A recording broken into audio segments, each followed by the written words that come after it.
What's going on, guys? In this video we are going to see how to create an enhanced for loop.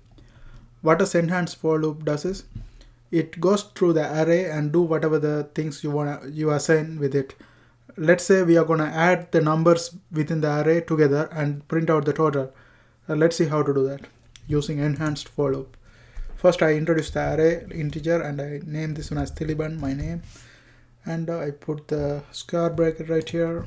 Inside of this array we are going to put some numbers. Let's put something like 3, 4, and then 5, and then 6, and then 7. Okay, now we have some numbers in our array, and then I introduce another variable called integer total, and I equate this one to 0, initialize this one with 0, and here we are going to create our enhanced for loop.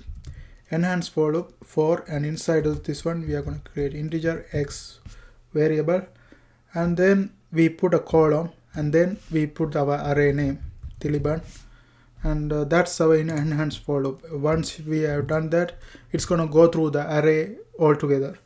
Now to add all the values, we are going to put total plus equal x.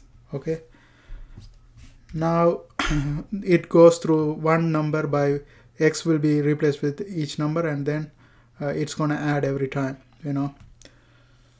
so that's finally it will print to display the total. We are going to put a system.out statement, system.out.println, and then we want to print out the total, so I put total inside the bracket and then semicolon. We are done. Now let's go ahead and run this one. When we add these number together, what's the number we're going to get? And if you add these given numbers, you will get 25, and that's our answer. That's how we can use enhanced for loop in Java programming. I hope you guys found this video helpful. Thanks for watching, and don't forget to subscribe my channel.